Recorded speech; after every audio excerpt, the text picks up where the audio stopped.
tardes, ¿se oye? ¿Sí? ¿No? Sí. Bueno, pues es un privilegio poder estar aquí. Gracias por la invitación. Solo presentarme, algunos que seguro que no me conocen. Yo me llamo José Pola, me llamo José Hurtado, pero bueno, José Pola. Más detalles podemos hablarlo más tarde. Y ha venido mi esposa conmigo, que está ahí sentada, Marga, y estamos trabajando en Escandinavia, en Noruega, y también trabajando con Suecia, junto con un equipo de chicos y chicas que han venido. Voy a levantar la mano, los noruegos, Heia Norge, Sverige. Hay un grupito aquí. Bueno, estos son todos los que han estado. Bueno, la verdad que me siento honrado de poder participar de esta convención. Está siendo Hei Turfin. Este también es noruego, que acaba de entrar. Me siento honrado y privilegiado por estar aquí porque siento que está siendo una convención muy especial. La palabra de Dios está siendo poderosa, alabanza también. Y el tiempo de oración, yo creo que Dios nos está bendiciendo. Y en el transcurso de los días, pues la verdad que yo venía con algún pensamiento y poco a poco pues me siento que prácticamente ya no sé ni qué voy a escoger de lo que tengo que decir, porque estos hombres de Dios que han hablado han estado tocando prácticamente todos los puntos. Pero bueno, Dios quiere que sigamos creciendo y añadiendo, ¿no? La vida del cristiano es de un crecimiento, de un añadid, ¿no? Añadid a la fe una serie de cosas. Y la última palabra que hemos escuchado esta mañana, que es la que ha dado Juanlu, tenía que ver con oír su voz, ¿no? ¿Y qué produce el oír su voz en nuestras vidas, ¿no? ¿Qué es lo que nos produce? Si somos honestos, hay veces que escuchamos, pero no llegamos a oír, o por lo menos no llega a producir ese efecto que realmente la palabra de Dios debería de producir en nosotros. A veces es un efecto de arrepentimiento, a veces es un efecto de ánimo, a veces es un efecto de disciplina, a veces es un efecto, pero como quiera, como se nos decía en uno de estos estudios que hemos escuchado, la palabra de Dios nunca vuelve vacía, ¿verdad? Nunca vuelve vacía, siempre hace su trabajo. Cuando eso no pasa, no tiene que ver con la palabra de Dios, tiene que ver con nuestro estado, tiene que ver cómo estamos nosotros. Esta mañana, en la clase que dio Rufino, él hablaba de ese tiempo de los 70 años, ¿no? del pueblo de Israel en Babilonia, y cómo los que quedaron en Jerusalén, la actitud de ellos, ¿no? Teniendo ahí a un profeta como Jeremías, advirtiéndoles de todo lo que iba a acontecer y lo que estaba pasando y que había una razón, y cómo. Yo quiero leer un versículo en Jeremías 36, que es precisamente de ese rey que Rufo ha mencionado un poco, de ese rey que no quiso humillarse, ¿no? ante el tiempo en el que estaba, ¿no? Se ha hablado también de los tiempos, ¿no? Los cronológicos y el tiempo que tiene que ver con el tiempo en el que vivimos, ¿no? Y este tiempo en que ellos vivían, pues aquí encontramos a un rey que se llamaba, capítulo 36, en el versículo 1, era el 4º año de Joacim, Jeremías 36, hijo de Josías, rey de Judá. Y vino palabra de Jehová a Jeremías diciendo, y le dijo así: toma un rollo del libro, escribe todas las palabras que te he hablado contra Israel y contra Judá y contra todas las naciones desde el día que comencé a hablarte, desde los días de Josías hasta hoy. Quizá, ¿no? ¿Qué manera lo tiene Dios de decírselo a Jeremías, ¿no? Quizá oiga la casa de Judá todo el mal que yo pienso hacerles y quizá se arrepienta cada uno de su mal camino y entonces podré perdonar su maldad y su pecado. O sea, fíjate qué especial Dios siempre con la esperanza de que hoy, porque este era el hoy de esta gente. Había un hoy, había un tiempo del hoy. Nosotros tenemos otro hoy, el de hoy. Este es el tiempo que tenemos, ¿no? Y la esperanza, cuando estamos en una convención como esta, cuando tenemos estas oportunidades que Dios nos brinda, también nos hablaba Loel, que no somos nosotros los que vamos a buscar, sino que Él nos sale al encuentro, ¿no? Y qué importante es que seamos capaces de reaccionar cuando Él nos sale al encuentro. ¿Y qué pasa si hoy es un día de ese tipo para tu vida? Pues mira, este hombre aquí, cuando Jeremías, habla con Baruch, le dice que escriba todas las palabras que Dios le había dado y dice en el versículo 6 o en el 5, después mandó Jeremías a Baruch diciendo, a mí se me ha prohibido entrar en la casa de Jehová, entra tú, lee lo del rollo que has escrito de mi boca, las palabras de Jehová a los oídos del pueblo en la casa de Dios, el día del ayuno, y las leerás también a oídos de todos los de Judá que vienen de sus ciudades. Quizá, vuelve a repetir, ahora dice Jeremías, quizá llegue la oración de ellos a la presencia de Dios. O sea, ya no era solamente la esperanza de Dios de que esto pudiera ocurrir, pero también un mensajero, alguien que tiene la oportunidad de compartir una palabra. Yo estoy maravillado de lo que he escuchado aquí estos días, la sabiduría que Dios ha dado a estos hombres que están aquí entre nosotros, ¿no? Y fíjate, ¿no? Quizá, escuchando esta palabra de la presencia de Dios, llegue la oración a la presencia de Dios y se vuelva cada uno de su mal camino. Porque grande es el furor y la ira que ha expresado Jehová contra este pueblo. Y allí fue Baruch con la misión y lo leyó, ¿no? Para no leer todo el texto. Y hubo una reacción en los príncipes, en los grandes. Los príncipes dijeron, uy, como se entere el rey de esto ya verás, ¿no? Como se entere el rey de esto ya verás lo que va a pasar. Y bueno, pues la cosa es que, si avanzamos un poco, en el versículo 16, cuando oyeron todas aquellas palabras, cada uno se volvió espantado a su compañero y dijeron a Baruch, sin duda contaremos al rey todas estas palabras, ¿no? O sea, ellos dijeron, esto lo va a saber el rey. Y es que, ¿de qué se trataba? Tenía que saberlo el rey, que era el que tenía que tomar decisiones, tenía que saberlo todo el pueblo. Entonces, necesitamos saber lo que Dios quiere comunicar con nosotros. Es necesario que tú puedas salir de esta convención sabiendo aquello que Dios está interesado en comunicar contigo. En este caso, dice un poco más adelante, entraron en el versículo 20,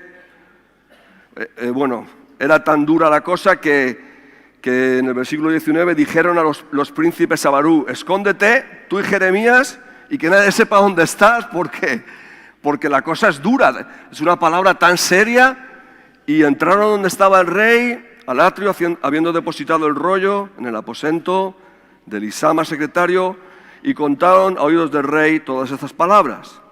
Envió el rey a Jehudí a que tomase el rollo, lo tomó del aposento de Elisama y leyó en él Jehudí a oídos del rey y a oídos de los príncipes que estaban junto al rey. Y el rey estaba en la casa de invierno, en el mes 9, y había un brasero ardiendo delante de él. Cuando Jehudí había leído 3 o 4 planas, o sea, había leído solo 3 o 4 hojas, ¿no? Planas creo que son hojas, ¿no? Solo 3 o 4. ¿Cuántas clases hemos tenido ya aquí, no? Estamos en la recta final. Se ha leído más que 3 o 4 hojas, ¿no? Pues mira, este rey tenía un brasero ardiendo delante de él y cuando había leído 3 o 4 planas, lo rasgó el rey con un cortaplumas, fíjate, ¿no? ¿Qué reacción tuvo ante la palabra de Dios? Lo rasgó, qué atrevimiento, ¿no? Y lo echó en el fuego que había en el brasero hasta que todo el rollo se consumió sobre el fuego que en el brasero había. Y no tuvieron temor, ni rasgaron sus vestidos, el rey y todos sus siervos que oyeron todas estas palabras. Pues, claro, ¿qué significa esto? Significa que la oportunidad, en el tiempo que tenía él allí, esta oportunidad, ¿qué hizo con ella? La echó al fuego. Y yo tengo una pregunta esta tarde, ¿no? ¿Qué vamos a hacer con estas palabras tan preciosas, ¿no?, que hemos escuchado? ¿Hay alguien aquí que no haya escuchado algo que haya recibido en su corazón? Que levante la mano. ¿Hay alguno que no ha recibido? ¿Ninguno? ¿Todos? Uf, ¿no ha recibido nada? ¿Sí o no? Ah. Pues, ¿qué cosa, no? Ahora, ¿qué hacemos con ello? ¿Qué hacemos con ello? Bueno, vamos a leer en el Nuevo Testamento, en Lucas, capítulo 24,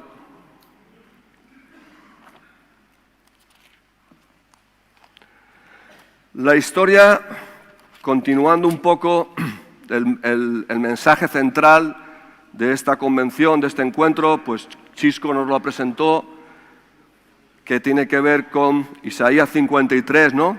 Acerca del Mesías, ¿no?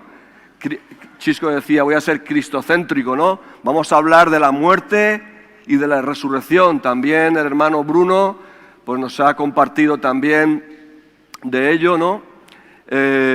Y hemos estado viendo cómo estas dos mujeres, o estas tres, no sé cuántas eran, habían ido hasta la tumba, hasta el sepulcro, y encontraron cómo la piedra había sido movida. Tuvieron una experiencia ellas tremenda, ¿no? Y fueron corriendo a contarlas a los demás.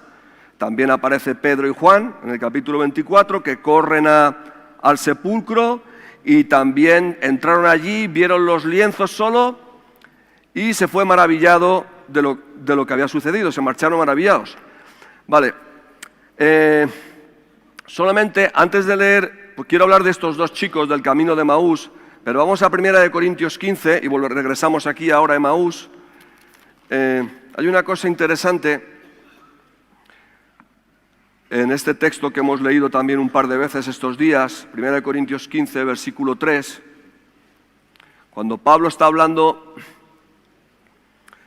de lo que el mensaje del Evangelio, dice, porque primeramente os he enseñado lo que asimismo recibí.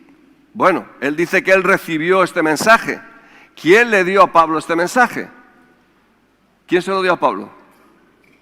Se lo dio Cristo mismo. Él tuvo una experiencia, el mensaje de Pablo. Bueno, él escuchó el testimonio de Esteban, él estuvo presente, escuchó seguro a aquellos cristianos que él perseguía, pero principalmente él recibió de primera mano, ¿no? Y el mensaje era que Cristo murió por nuestros pecados, pero la parte que yo quiero hacer hincapié es en la parte que dice conforme a las Escrituras. Luego fue sepultado y resucitó al tercer día conforme a las Escrituras. En todo tiempo, el peso mayor de todos los acontecimientos conforme a las Escrituras. Todo aconteció, como nos decía esta mañana Juanlu también, habían transcurrido casi 4.000 años, 3.500 años, desde Moisés hasta nuestros días de hoy, ¿no? 3.500 años, y con un montón, pues pasando desde Abraham, con la alegoría de su hijo, cuando le pidió Dios a Abraham que sacrificara a Isaac, ¿cuántos días era el camino desde que salió Abraham hasta el monte? ¿Cuántos días transcurrieron? ¿3 días? ¿Sí? 3 días, está escrito en Génesis 22. El caso de Jonás, ¿cuántos días estuvo en ese pez? Bien, ¿no? Hay un montón de citas y luego pues también está el Salmo 22 del Mesías y sus manos traspasadamente 1000 años antes. Los que sabéis, 1000 años, ¿no? Calcula, o Isaías, 800 años antes, también Isaías 53, que lo hemos leído. Es decir, las evidencias de las Escrituras que todo iba a acontecer así, estos muchachos y estos hombres, estas mujeres, estos 500 que nos habla un poco más adelante aquí en Corintios, dice, después apareció más de 500 hermanos a la vez. Todos ellos había una cosa que tenían en común: las Escrituras, ¿no? La palabra de Dios.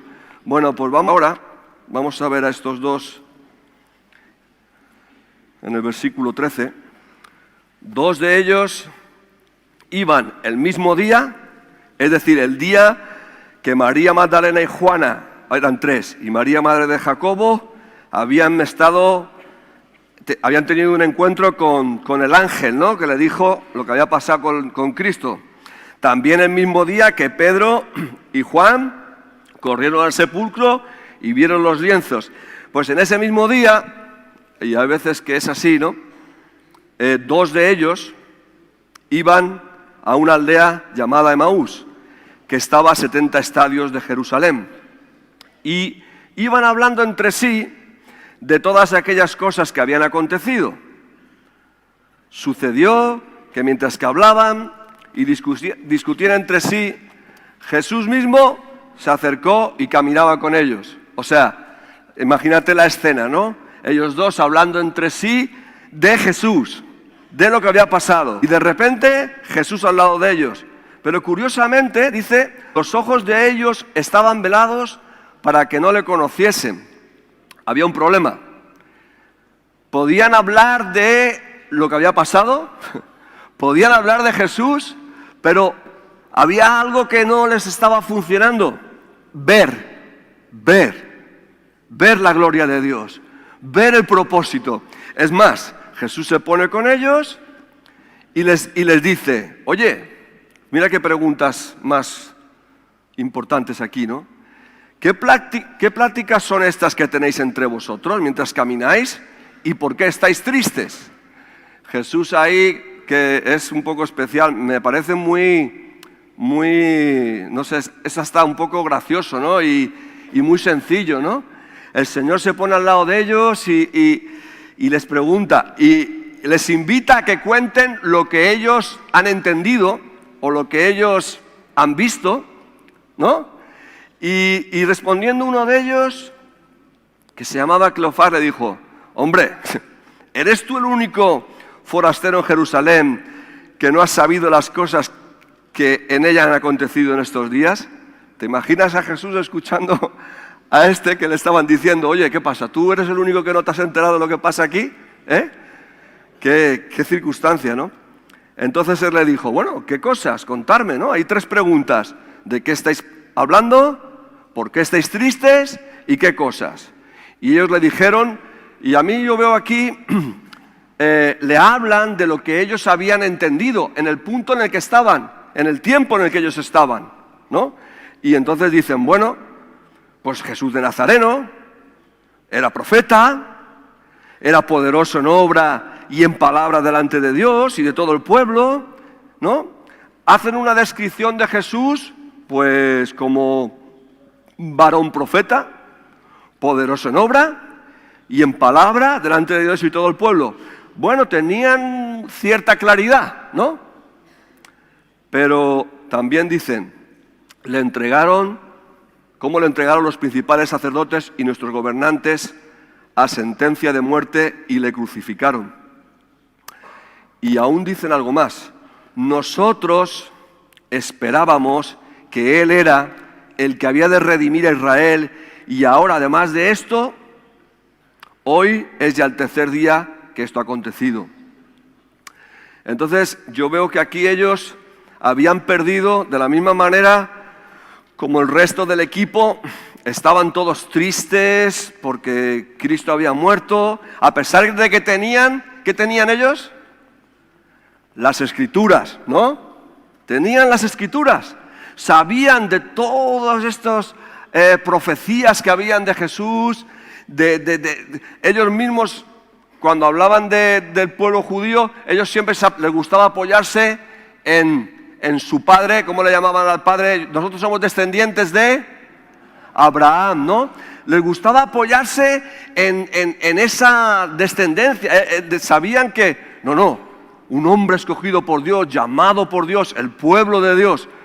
Pero sin embargo, no eran capaces de ver lo maravilloso que era a quien tenían delante, ¿no? Y dice, esperábamos que Él iba a redimir a Israel, pero pues no está, ¿no? Hace ya 3 días que esto ha pasado, ¿no? Pero había un testimonio.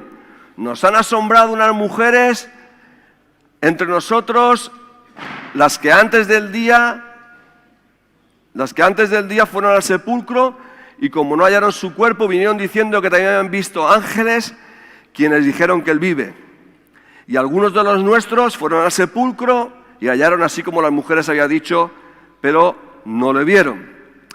Entonces, hasta este punto ya Jesús aguanta un poco todo lo que ellos tenían que decir y aquí viene pues esta frase tan dura, tan clara, que les dice, insensatos y tardos de corazón para creer todo lo que los profetas han dicho. ¿No era necesario que el Cristo padeciera estas cosas y que entrara en su gloria? Y comenzando desde Moisés y siguiendo por todos los profetas, les declaraba en todas las Escrituras lo que de Él decían. O sea, ¿te imaginas qué momento tan especial que pudieron tener de primera mano a Jesús contándole cada uno de los textos, cada uno de... Es como, qué importante es que sepamos, ¿no? Lo que la palabra de Dios nos cuenta de nuestro Señor, ¿no? Y porque lo que produjo esto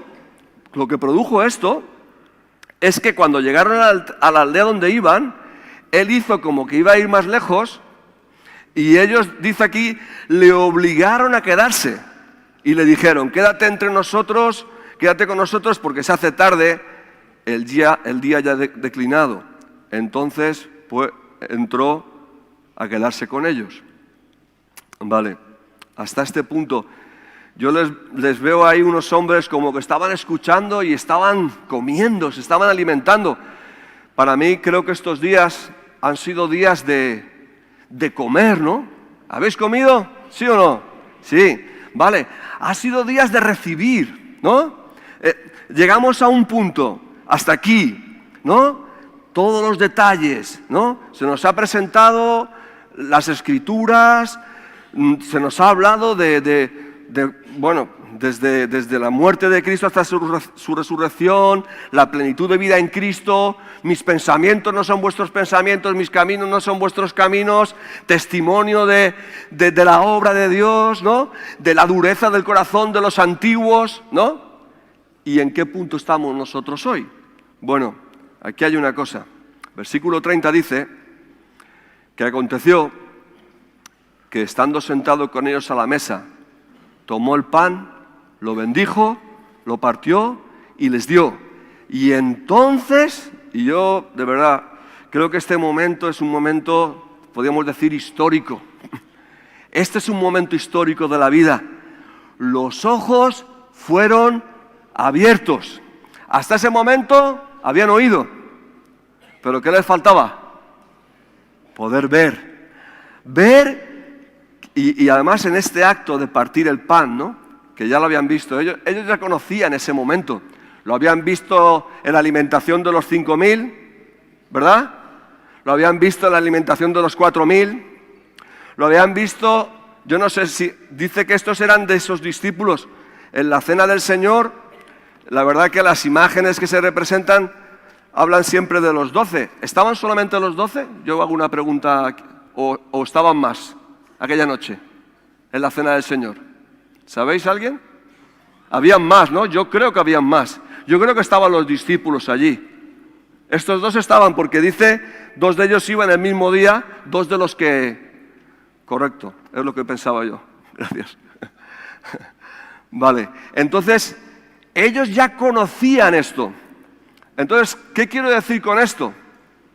Han pasado cosas, tú has venido aquí un día a Reto, o tienes un hijo que ha venido a Reto, o has tenido, ha pasado cosas que te han testificado, esto es una maravilla, esto es un milagro, esto es grande, aquí pasa algo. Pero, ¿y qué has visto tú? Igual podemos contar en esta medida que estos hombres contaban, profeta, poderoso en palabra y obra, pero ¿cuán profunda es la experiencia que tú has tenido con el Señor? Ellos en este momento, dice que se le fueron abiertos los ojos, le reconocieron y ya desapareció. Ya no hacía falta más estar allí. Jesús ya no necesitó estar más allí. ¿Por qué? Porque ahora en sus vidas, bueno, fíjate que un minuto antes o unos momentos antes estaban diciéndole, es de noche, quédate aquí, que se ha hecho oscuro, el día ha declinado, ¿no? Ellos mismos tenían argumentos para quedarse allí la noche. Hemos escuchado, mis caminos no son vuestros caminos, ¿verdad? Vale. ¿Qué camino llevaban ellos? Iban lejos de lo que Dios había dicho. Jesús les había dicho, quedad en Jerusalén, esperad. Y ellos se iban a Emaús. No sé si tenían algún negocio, lo digo porque también los discípulos les encontramos cuando Pedro dice, yo me voy a pescar, ¿no? Y también como eso, y allí en el mar de Galilea, ahí es cuando otra vez el Señor se les vuelve a aparecer, ¿no? Pero, ¿qué quiero decir? La reacción que produce poder este momento histórico, que qué bonito sería que pudiera ser un momento de este tipo para nosotros en esta convención, ¿no? Que podamos contar como un antes y un después, ¿no? Que podamos hablar, bueno, pues han pasado cosas, hemos cometido errores, hemos tropezado. Rufino esta mañana nos hablaba de las decisiones que nos traen consecuencias, ¿no? ¿Verdad? Y a veces son consecuencias buenas y otras veces son consecuencias malas, pero como quiera, bueno, pues mira, aquí estamos, ¿verdad? Aquí estamos. Pues mira, ellos lo supieron aprovechar muy bien, ¿eh? Ellos, yo no sé, fue una gracia de Dios, que sus ojos fueron abiertos y levantándose en la misma hora, es decir, en ese momento, volvieron a Jerusalén, hallaron a los 11 reunidos y a los que estaban con ellos, que decían, ha resucitado, el Señor verdaderamente ha aparecido a Simón. Hacía un momento que le estaban diciendo ellos a Jesús, nos han dicho unas mujeres que vive, hemos oído que Pedro no encontró el cuerpo, pero fíjate qué cambio tan grande, ¿eh? Y fue así. Su manera de ver, su manera de entender, había cambiado, bueno, de la noche al día, ¿no? Y dijeron, el Señor ha resucitado verdaderamente. Entonces, y ha aparecido a Simón. Entonces ellos contaban las cosas que le había acontecido en el camino y cómo le habían reconocido al partir el pan. Bueno, tenemos a los discípulos que tenían el testimonio de María, de María Magdalena, de Juana y María, madre de Jacobo. Tenían el testimonio de Cleofás y del otro. Y mira lo que dice el versículo 36, también es curioso, ¿no? Mientras ellos aún hablaban de estas cosas, Jesús se puso en medio de ellos y les dijo, paz a vosotros. Y dice que ellos, espantados y atemorizados, pensaban que veían un espíritu. ¿Cuánto nos cuesta, eh? ¿Cómo nos cuesta, eh? Nos cuesta. Hemos escuchado en estos días acerca de esta obra en la que estamos, Reto, una obra de Dios.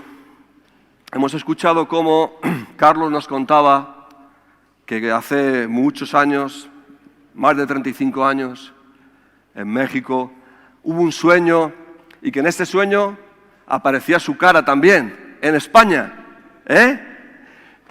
Cuando yo vine a Reto, no era un sueño. Yo conocí a Carlos y Úrsula en España. Estaban aquí. Eso ocurrió.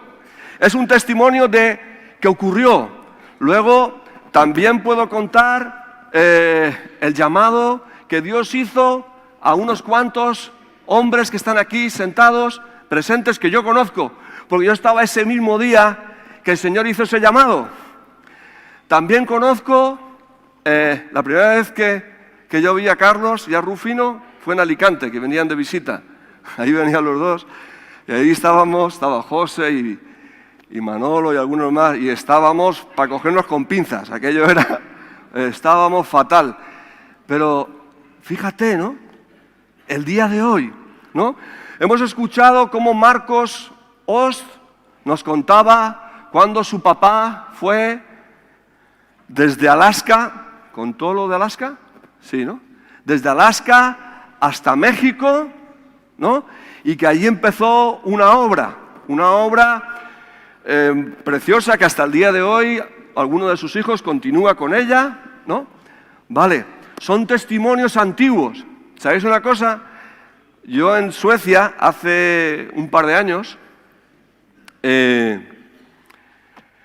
nos invitaron a una reunión, que fuimos allí a dar testimonio y a cantar unas canciones, compartir una palabra, y era en una pequeña isla cerca de Gotemburgo, una islita, y era una reunión de 30 personas o no más. Y estamos ahí en la reunión y estamos hablando y cantando y compartiendo, y entonces termina la reunión y se me acerca un señor mayor. No me acuerdo de su nombre, tienen unos apellidos, tienen unos nombres tan complicados que es que hasta el día de hoy me cuesta un montón memorizar los apellidos de suecos y noruegos. Solo me acuerdo de Turfin Pedestad, este sí me acuerdo, es uno de los que está aquí, pero un vecino nuestro que está trabajando con nosotros en la obra. Pero este hombre me dijo, españoles y tal, pues yo estuve en los años 70, estuve en una misión en México y estuve un par de años. Digo, en México. Y yo le dije, pues la verdad es que el llamado, la familia que Dios llamó para venir a España y que nos presentó el Evangelio a nosotros, estaba en México. Y me dice, yo estuve en unos centros de fe, esperanza, centros de fe y de esperanza y de amor, ¿sí? Y, Daniel Ost, me dice, el padre de Marcos, ¿vale? Entonces, y me contó la historia. Yo le dije, pues yo he oído hablar de ellos, yo conocía a Marcos ya, ¿no? Y me contó la historia de cómo, fíjate qué cosa, el abuelo de Marcos era un borrachín. Puedo decirlo porque lo he contrastado con Marcos, digo, no sea cosa que voy a decir. Marcos me ha dicho, exactamente es así. Era un hombre alcohólico que bebía y en una campaña en la calle, en un pueblito que se llama Ludvika, que es un pueblo de Suecia, se entregó a Cristo. Y este hombre quería servir a Dios.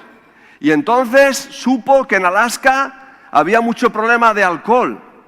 Y como él había sido un alcohólico, ¿no? Parecido a un chico de Reto, si es que es parecido, quiso ir a Alaska a ayudar en Alaska.